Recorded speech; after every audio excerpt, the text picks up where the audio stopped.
नमस्ते। मैं अपने YouTube चैनल में आपका स्वागत करता हूं। आज योगा थेरेपिस्ट अर्चना, आज हम लोग क्या करने वाले हैं? आज हम लोग बैक का सेकंड पार्ट देने वाले हैं। हमारा जो बैक सीरीज चल रहा है उसका सेकंड पार्ट करने वाले हैं। तो हम लोग बैकिंग सीरीज 1 कर चुके हैं, आज बैकिंग सीरीज 2 करने जा रहे हैं। तो अर्चना आप कंटिन्यू करिए। यस।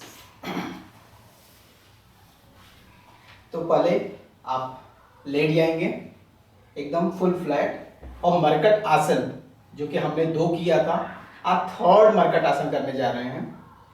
फर्स्ट दोनों हाथ सीधा रहेंगे, पाम नीचे की तरफ और थोड़ा सा नीचे की तरफ। Right leg up, breathe in, आप घुटने सीधे रहेंगे, आपको ये ध्यान रखना है। And breathe out down. और यहाँ पे ये भी ध्यान रखना है कि दूसरा घुटना भी एकदम सीधा रहना चाहिए। अब ये थोड़ा सा बेंड हो रहा है, मैं इसको सीधा कर रहा हूं। अब यहाँ पे ब्रीद आउट करने के बाद ब्रीद नॉर्मल करेंगे और 5 काउंट्स होल्ड करेंगे। 1 2 3 4 5। तो इन्होंने क्या किया कि इनकी फ्लेक्सिबिलिटी अच्छी है तो यहाँ तक आ गए, लेकिन हो सकता है कि कितने लोगों का पैर यहाँ तक ही रहे। तो आपको कोई जल्दीबाजी नहीं करना है, फर्स्ट जहाँ तक जा रहा है आप वहाँ तक ले जाएंगे और फिर धीरे धीरे प्रैक्टिस करते करते वो फ्लेक्सिबल हो जाएगा। And leg down, side change, breathe in up and breathe out, side change. घुटना सीधा रहेगा नीचे वाला और पैर को जितना आप मैक्सिमम स्ट्रेच कर सकते हैं आप स्ट्रेच करेंगे। और ध्यान रखना है जिनको साइटिका पेन है, बी केयरफुल, एकदम आराम से वो करेंगे। एक्सेस आप पैरों में और कमर में खिंचाव नहीं करेंगे, ठीक है। Breathe in and breathe out down. तो इसको 5 काउंट्स होल्ड कर सकते हैं, धीरे धीरे धीरे धीरे आप 10 काउंट्स होल्ड कर सकते हैं। फिर दूसरा आसन है, इसको बोलते हैं सुप्त उदर कर्णासन। अब इसको कैसे करना है, राइट लेग को आप बेंड करेंगे और इसको ठीक घुटने के ऊपर रखेंगे।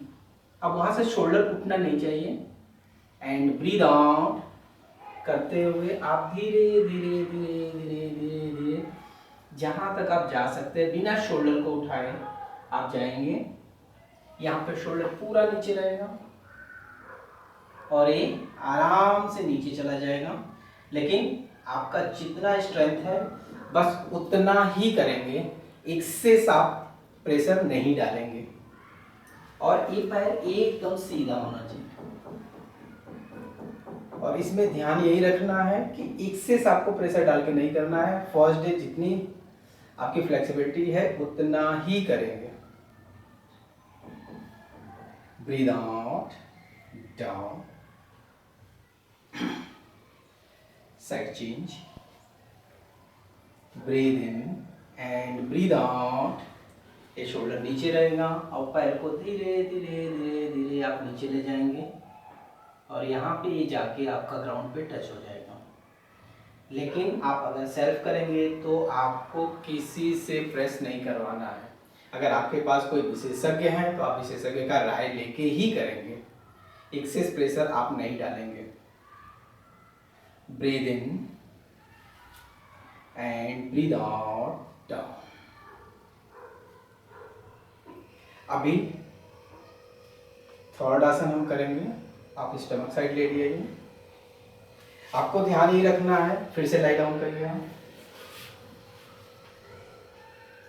और आप एक साइड टर्न करेंगे। ये जानबूझ के मैंने इनसे गलती करवाया था कि ऐसी गलतियां हर लोग करेंगे, तो ऐसी गलती नहीं करनी है। आप टर्न करिए एक साइड और टर्न करके ही आपको बैठना है, ठीक है।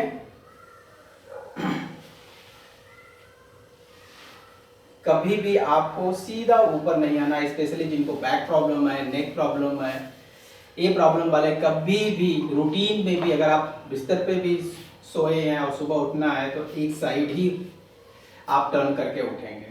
ये बहुत बड़ा प्रिकॉशन है जो कि हर बैक एक और शोल्डर पेन वालों को ध्यान में रखना चाहिए। अभी हम लोग करेंगे विपरीत नौकासन। अब विपरीत नौकासन कैसे किया जाता है, हम अब आपको दिखा रहे हैं right leg and left hand up. अब इसमें यही ध्यान रखना है कि गलती क्या होती है, ये आपका पैर बेंड है, आपका पैर बेंड नहीं होना चाहिए, यहाँ पे सीधा होना चाहिए और एक लाइन में होना चाहिए। और हाथ का भी है कि वो बॉडी के साथ अटैच रहेगा और यहाँ पे आप होल्ड करेंगे तो आप देखेंगे कमर पे अच्छा खासा खिंचाव आएगा, जिससे कि कमर के जितने भी मसल्स हैं उसमें स्ट्रेंथ आएगा और जब स्ट्रेंथ बिल्ड होगा तो आपका पेन धीरे धीरे धीरे धीरे कम हो जाएगा। 1 2 3 4 5 डाउन। जिनको अस्थमा की प्रॉब्लम है, हार्ट की प्रॉब्लम है, हाई ब्लड प्रेशर कंटिन्यू बना रहता है, वो इस आसन को नहीं करेंगे या करना होगा तो अपने विशेषज्ञ से पूछ के एज ए डॉक्टर, अपने योगा टीचर, योगा थेरेपिस्ट, जो भी उनके कांटेक्ट में है उनसे पूछ के ही आप इस आसन को कंटिन्यू करेंगे। तो ये ध्यान हम सबको रखना चाहिए कि आपको अगर ऐसा प्रॉब्लम है तो विशेषज्ञ की देख रेख में ही ये आसन करें। जनरल जिनको कोई ऐसा प्रॉब्लम नहीं है वो इसको कर सकते हैं। साइड चेंज, इसमें भी वही ध्यान रखना है, लेग स्ट्रेट और हैंड्स अप। 1 और एक लाइन में होना चाहिए, ये पैर एकदम सीधा होना चाहिए और ये हाथ बॉडी के साथ अटैच होना चाहिए। 1 2 3 4 5 डाउन। ये 3 अभ्यास आज हम लोगों ने किया है। अभी चौथा अभ्यास करने जा रहे हैं जिसका नाम है सर्प आसन। सर्प मीन्स स्नेक, उस टाइप का आसन होता है। इसको करने के लिए हम दोनों हैंड्स को पीछे लॉक करेंगे, पूरा इंटरलॉक कर लेंगे और पूरा खींचेंगे बॉडी को और जितना आप ऊपर उठा सकते हैं बॉडी को ऊपर उठाएंगे। अब इनकी फ्लेक्सिबिलिटी ठीक है इसलिए एक ऊपर इतना आ रहे हैं और जिनकी फ्लेक्सिबिलिटी इतनी अच्छी नहीं होगी आपको वही ध्यान रखना है कि जितना आप स्ट्रेच कर सकते हैं उतना ही स्ट्रेच करें। अब जिनको वर्टिगो की प्रॉब्लम है, शोल्डर की बहुत ज़्यादा प्रॉब्लम है, वो अपने चिकित्सक या विशेषज्ञ की राय लेके ही इस आसन को करेंगे। 1 2 3 4 5 डाउन।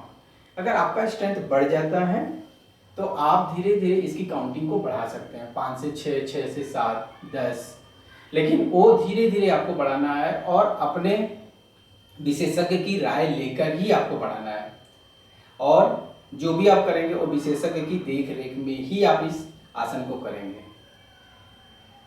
फिर इसके बाद आपको सबसे इम्पोर्टेंट काम करना है कि आपको रिलैक्स करना है।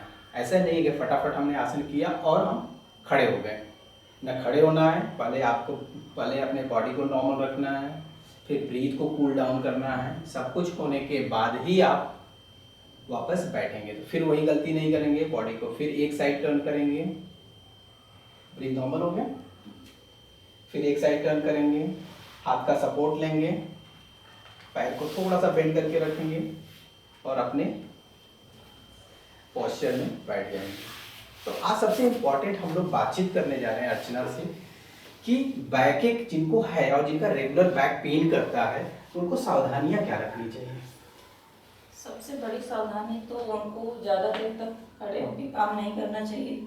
हाँ, तो पहली सावधानियां ये हैं और ज़्यादा देर तक खड़े होकर काम नहीं करेंगे और ज़्यादा देर तक बैठ के काम नहीं करेंगे। इनका कहना है कि आप ज़्यादा देर तक खड़े नहीं रहेंगे और ज़्यादा देर तक बैठ के काम नहीं करेंगे। तो मतलब आधा घंटा आप खड़े रहेंगे तो थोड़ा सा चल फिर लीजिए और फिर बैठ जाइए। और अगर बैठ रहे हैं तो हर आधे घंटे 1 घंटे अगर आपके पास विकल्प है तो उठ खड़े होइए, थोड़ा चल फिर लीजिए और फिर वापस आप बैठ के काम कर सकते हैं। और दूसरा प्रिकॉशन क्या है? ज़्यादा भारी सामान नहीं उठाएंगे। हाँ, ये बहुत बड़ा प्रिकॉशन बता रहे हैं कि आपको कभी भी वजनी सामान नहीं उठाना है। तीसरा क्या है? और फॉरवर्ड बेंडिंग अवॉइड करेंगे। हाँ, जब आपको बैकएक हो रहा है तो आप फॉरवर्ड बेंडिंग अवॉइड करेंगे। और चौथा, और हमने जो भी एक्सरसाइज बताया है उसको करने से पहले अपने विशेषज्ञ की राय लेकर ही करेंगे। और एक इसमें सबसे इम्पॉर्टेंट है कि आपका बैक एक अगर इस आसन से ठीक भी हो जाता है तब भी आपको आसन कंटिन्यू रखना है, रेगुलर करना है। As a yoga therapist advise कर रहे हैं कि बैक एक ठीक हो जाता है या ठीक रहता है तो अगर आप करते रहेंगे तो वो ठीक रहेगा, लेकिन आप उसके बाद अगर आपका बैक एक ठीक हो जाता है और आप नॉर्मल हो जाते हैं तब भी इस आसन को करते हुए ही दूसरे कुछ करते आप रहिए तो आपको उसका कोई दिक्कत नहीं होगा। क्योंकि कुछ लोग होते हैं कि कुछ दिन करते हैं, जब उनको आराम मिल जाता है तो फिर छोड़ देते हैं। तो रेगुलरिटी इम्पोर्टेंट है। हाँ, तो इसमें यही है कि आपको अगर फायदा ज़्यादा से ज़्यादा लेना है तो आपको एक कंटिन्यू ही रखना है। तो आज इस चैनल के माध्यम से मैंने आपको बैक एक सीरीज 2 का आसन करके दिखाया हूँ। आप इसको करिए और इसका ज़्यादा से ज़्यादा लाभ उठाइए और हमारे चैनल को लाइक करिए, शेयर करिए और सब्सक्राइब करिए। Thank you.